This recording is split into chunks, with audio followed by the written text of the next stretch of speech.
My mother refused the quilt I gave her because it didn't have her youngest son in it. The dog had put the quilt under her bed and ruined our relationship. So not long ago, on my mother's birthday, I thought it would be a good idea to make her a quilt as I like sewing. I thought of some square family photos, so I printed some family photos onto the fabric and sewed them into the quilt. When I gave the quilt to my mother, she seemed happy at first, but then looked disappointed when she saw all the photos. When I asked why, she said she didn't have many photos of me, including pictures of the dog. As a bit of a side note, I've always had a phobia of dogs, but people never really understood. We did have a dog in the family, but I chose not to pet it or go near it. My mother knows very well that I'm afraid of dogs, but she treats this dog like her own son, cooking for it every day, taking it to McDonald's for food, giving it lots of presents at Christmas, and there are photos of it in almost all the frames in the house, not of other people. Basically, she doesn't really treat it like a dog, but like a human child, and even calls it her little son. The reason is that I don't like the dog in the house for some reason, which I won't go into here. I chose not to sew it into the quilt because I don't have any photos of it on my phone either. Now, it seems that my mother really doesn't like the gift. When I asked her if she didn't like the quilt, she just sighed and said that I was being cruel by not including her youngest child. I'm sad because I'm moving away soon. I wanted to give her a nice handmade gift because I've never done that before, but she seems disappointed. I thought I picked good photos. Some of them were recent, but most were taken years ago, even before they got the dog. My dad told me it was totally fine that I didn't include the dog. The quilt is still beautiful, but my brother seems angry with me, saying I can't exclude family members from a family-themed quilt. It's been a week since it happened, and my mom hasn't used or even touched the quilt once. I looked for it and found she's put it under the bed. I feel sad and guilty. I feel like a big jerk because I only wanted to make her happy. My mom has also distanced herself a bit from me, so I'm afraid that our relationship will be affected by this. I feel like I should verify some things and see what everyone responds. I see that most people say that I deliberately didn't mention the dog to provoke my mom's anger, and that I should pay more attention to her feelings because it was a gift for her. She has had the dog for about 6 years and has mentioned many times that she values the dog's life more than her human child. She also mentioned that if there was a fire, she would save the dog first and then go in for her child. I have suffered from dog phobia since I was a child, and it has not gotten better since we got the dog. I have also not been allowed to get treatment, so I don't have any way to overcome this fear. This fear is particularly acute because whenever I leave the room, my mother or brother will make the dog chase me and bark at me because they find it amusing, and they still do to this day. But back to the quilt. My mother has pictures of her dog hanging all over the house. She may only have 2 pictures of her human children, but there are about 12 pictures of the dog. And when making the quilt, yes, I deliberately excluded the dog. I did this partly because I felt there were already enough pictures of the dog in the house, and partly because I wanted to give her something to remind her of her human children. The vast majority of the photos I chose were taken when my siblings and I were little, so before they had a dog. No, I hate that I have to say this.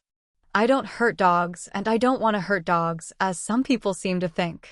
Shortly after I got up this morning, I went to try to get the quilt from under the bed so I could take a few photos of it, but I couldn't find it. I asked my dad if he knew where it was, but he was as clueless as I was. We searched the entire house, but just couldn't find it. If I know what happened to it, I'll update again. I went outside and checked the trash. I hid it slightly under other trash on the quilt, took it out of the trash, and cleaned it as best as I could. It is now hidden in my room, and I don't know what to do with it now. To be honest, this article is just a vent, because I wanted to live in Japan when I was sick in my first year of high school, so at the end of my 3rd year, I applied to a university in Yokohama. To be honest, because the competition was fierce, but I learned unexpectedly yesterday that I was accepted. I am 18 years old and will be going to Japan, which is of course good news, but I have encountered some problems. I currently live with my parents, and the house I was born in is still there. I have an extreme emotional attachment to things, and the house I live in is one of the best examples. This is where I grew up, and I spent my infancy, childhood, and adolescence here. My room is my favorite, and I spent many years adding and organizing the things in it until I was satisfied, but now I will soon have to take down the posters and move the furniture, and everything that makes my room so me will be gone. Either it will go with me to Japan, or it will be stored. I'm not ready to say goodbye to the place I've called home my whole life. Leaving the state and city I've lived in also makes me sad. I live in a very ordinary state, but what saddens and unsettles me is that I won't be able to see the places I often see or go to the places I often go to. I am a little sad that I will have to give up some hobbies. For example, I like to sew, but I don't think it really suits me living in a university dormitory. I don't know how to take the sewing machine there, and anyway, the sewing machine is not very quiet. Obviously, saying goodbye to family and friends is the most difficult thing. No one will go to Japan with me. I grew up living with my parents and never really had a sense of independence, and now I have to live alone in a completely foreign country. I love my family, and my parents are like my best friends, and now I won't be able to do the things we've always enjoyed doing together. I won't be able to watch TV, go camping, or play games with my dad anymore. I won't be able to go to the mall with my mom, or to all the different restaurants, or take care of each other when we're sick, or do certain seasonal activities together. The three of us also have a tradition of going to a comic book convention together in another state. Now, we won't be able to do that anymore. Even if I don't move to Japan, I know that I will have to move out of my parents' house one day, but even if I have 18 years to prepare, I still won't be ready to go to Japan. I know that I will meet a lot of amazing people and make a lot of great memories, but right now I just feel really sad about leaving my current world. Yes, I do want this, I really do, but it's still hard. If these words don't make sense, it's just that I don't know how to deal with this. I have 3 months until I move away. If you've ever seen a movie that follows the classic structure of the hero's journey, you'll see that it's actually your story. We're all thrust into scary situations and feel like we're not ready. This is life. Change is the only constant. If you're not ready, opportunities won't come. It's hard, but it's okay. Allow yourself to feel your emotions, sadness, nervousness, excitement, anger, anxiety. But do it anyway. Take a deep breath, move on, seek help along the way. Don't hold your thoughts inside, but move on. I was very scared when I left home, but I found my best friends at university, and after a while, I felt different when I went home. Growing up is life. Separation is an important step towards becoming an independent adult. If you need some harsh motivation, please continue reading my comments. If not, please feel free to leave your comments. Think of your current situation as an important step forward. Living a comfortable life may seem very pleasant, but in fact, one day you will grow up and life will begin to suffocate you. As time goes by, you can't easily change your life and make it stay the same forever. So don't let your current fears become eternal regrets. It will be hard at first, but the only thing that's harder to deal with is lost opportunities. I'm sure you'll adapt. You're young, you're free, you don't have kids, a mortgage, etc. I wish you a wonderful future and good luck. I'm terrible when it comes to fashion and don't have a lot of casual wear. I'll be moving to Yokohama in 2 months to go to college and am looking for casual wear that is feminine and cute. I don't know what fashion is in the Japanese eye.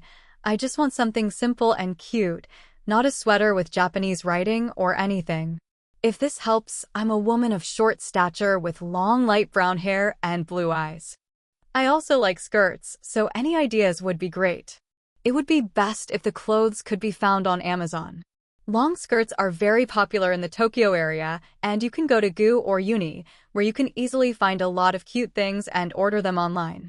Personally, I like to go to secondhand stores like Mod Off, but obviously you need to spend time looking for the right size and the clothes you like. If you don't mind spending money, then Beams is a good choice as it combines classic and trendy elements. To be honest, there are countless places where you can find cute clothes.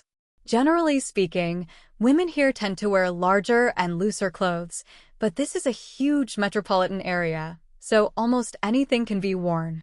As college students, people may choose a certain style, such as 90s rave, goth, bohemian, prep, etc., and this is what they look like.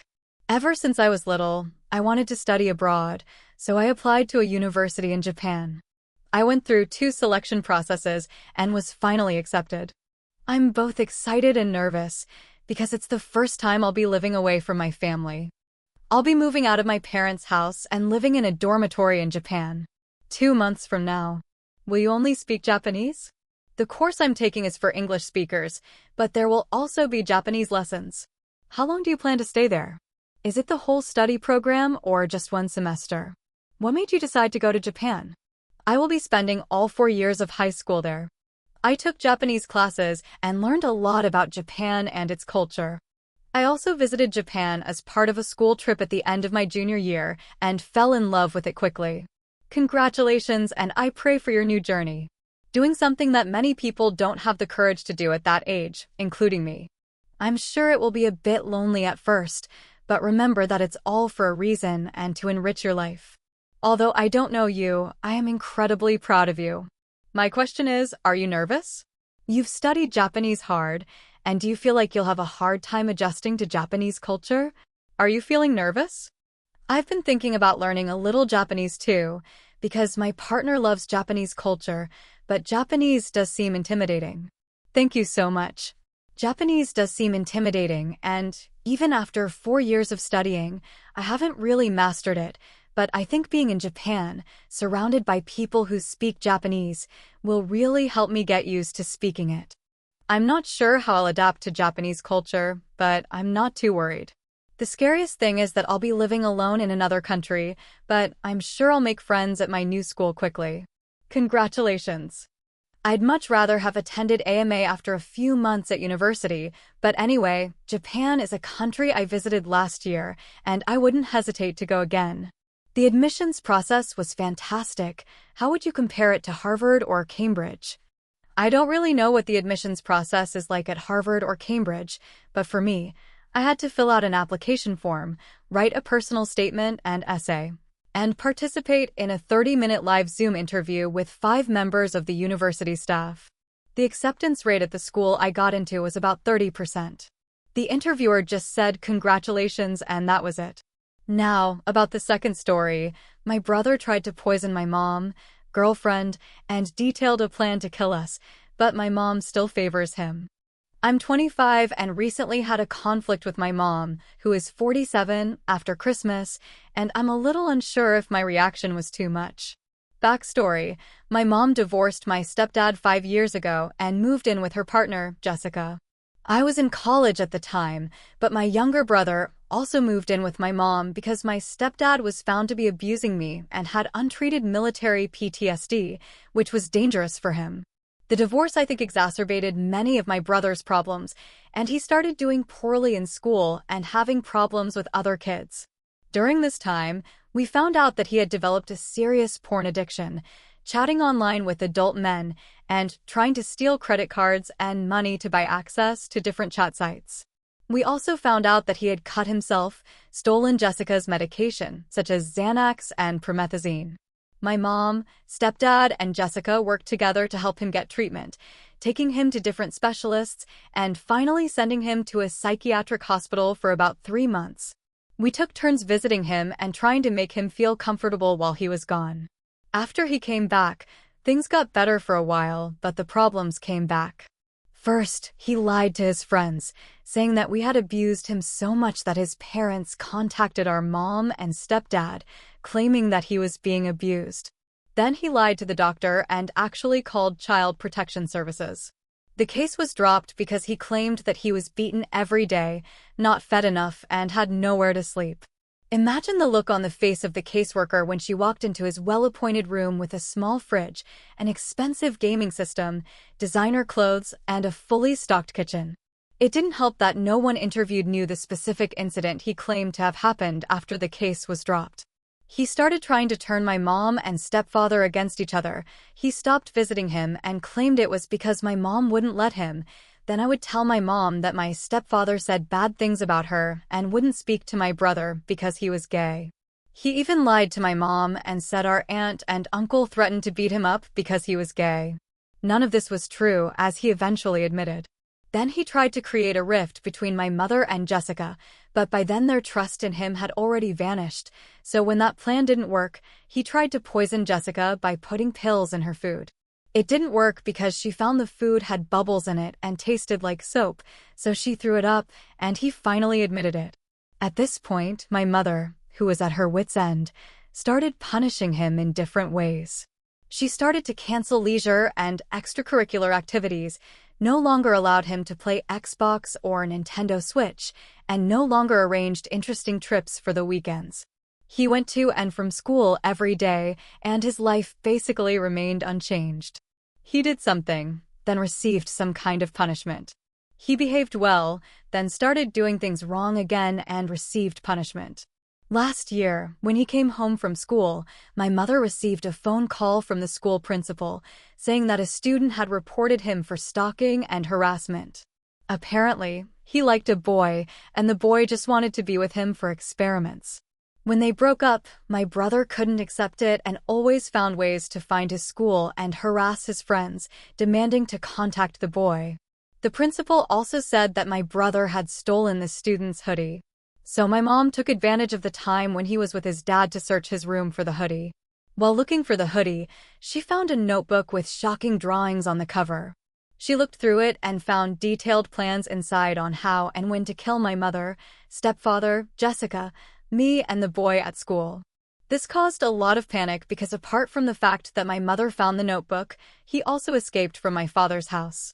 The next day, at a friend's parents' house, he was taken to hospital to be checked to make sure he was healthy, and it was decided to send him to another psychiatric hospital. He stayed there for about a month and came out without remorse or concern for the stress caused by his actions. After he came out, it was decided that he would live primarily with his father and not with his mother. He has been there since January 2012.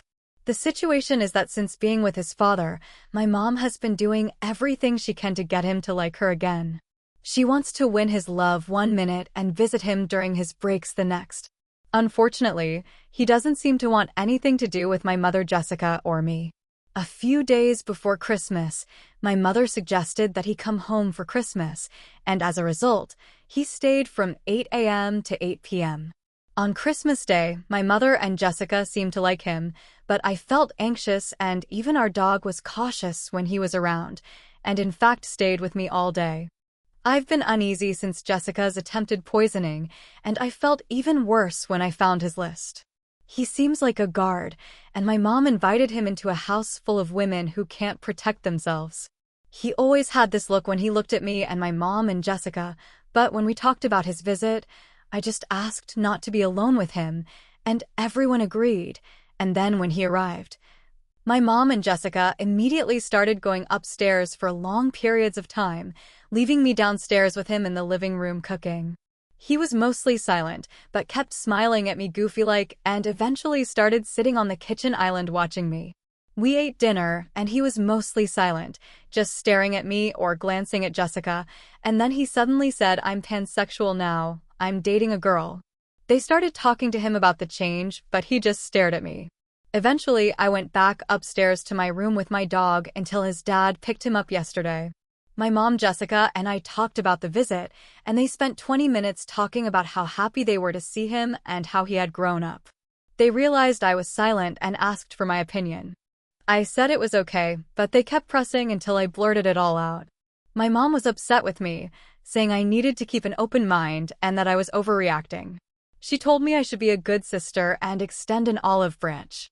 I told her that I would not do that and that I had every right to feel upset and anxious because someone had talked about and admitted to wanting to kill me in a place I considered safe, and even tried to do it with Jessica, and even if nothing happened, I could not forgive him because he had never apologized and his behavior had not changed. I told her she was an idiot for not seeing the signs, and that even though she might be happy playing house, she shouldn't forget that her name was on the list too. My mom has been distant ever since that conversation, and she's even spending more time with him. Jessica talked to me and agreed with me, but also said that I needed to consider that he was also her child and that he needed parental updates. Though I've been back at school for 2 weeks now, and there have been both good and bad things. Thanks to the many comments and private messages from people, I was able to develop a plan to talk to my mom and Jessica about my brother and find resources to leave permanently if things get worse. About a week and a half ago, I sat down with my mom and Jessica and fully explained how I felt. I told her that I felt like she still treated him like her child, didn't take him seriously, and now that he's decided to continue living with his father, she's trying to find every way to criticize his father. I told her that I think her reaction to my brother puts us in danger, and that her behavior may have a lot to do with the unresolved trauma she has with her biological parents and her resentment of the way her mother treats her in comparison to her brother. To be fair, she did not deny it, and she fully acknowledged it. She said that over time, she became aware of the signs, but did not know how to stop it because she did not want to lose him forever. She said she felt that if she did not, she would eventually become what her mother called the kind of person parents hate. Jessica then spoke up and apologized for her initial reaction and for not taking my concerns seriously when I first raised them. She said that as far as she was concerned, she was just threatening and that she thought that if things got out of hand, she would defend the family and herself at all costs if he tried to do anything, so she just thought that I felt the same way as her. And I thought that with these new revelations, we would find a better way to manage the relationship with my brother. But then my mother stopped everything, and she didn't want to change her reasons for the relationship with him was about to make a breakthrough, and she didn't want to change anything because she felt that it would hinder any progress. She told me to focus on my emotions and promised that once he had recovered, we could move on. Jessica got angry on my behalf and told my mother that she had given birth to 2 children, not one at a time. It was very selfish and reckless to expect one child to maintain her failed relationship with the other. Ultimately, the other child has caused this consequence, the situation she is in now. She said, and I quote, that you have always doted on that boy and then wonder why he doesn't respect you, which caused my mother to cry and not leave to go and live with her ex-husband, stepfather, and brother. My mother left her disabled wife to go and live with her ex-husband and brother, who used to live in the same house. Jessica was understandably angry, as they had been having problems for some time, and this was probably the last straw. Since she left, she stopped answering the phone for anyone, including my brother and stepfather. Jessica and I stayed together until the last day before school started. During that time, I felt that Jessica and I became even closer. We had already gotten along well, but I think I understood for the first time what true friendship is. Even when she was hurting, she would still call me a lot to make sure I was taking care of everything and that I was ready for the semester. I spent as much time with her as I could because she didn't have a lot of family around, and we even kept playing the song by that rapper from this year's Super Bowl over and over. She's become a certified fan since we started dating. Before I left, she gave me some papers, which she said were supposed to be my graduation gift, but in light of recent events, she didn't know what the future held, so she asked to adopt me. I can't explain the wave of emotions that came over me. My biological father didn't want me, and my stepfather even said that I should change my name when I got married, so what's the point? However, I was very surprised that this woman still chose me after everything she'd been through over the past few years. I said yes. We both sat there, naked as babies, looking out the window. My mother has only sent one message since I arrived on campus, saying that she needs time to think in space. No reply, just her notifications blocked. While at school, I found some organizations related to my field of work that offer internships, which, upon successful completion, can lead to a stipend and a full-time job offer. My situation looked like it would soon be over, so I could start working again and build up my savings again. Apart from that, I think I'm doing well, in a much better mood, and ready to graduate.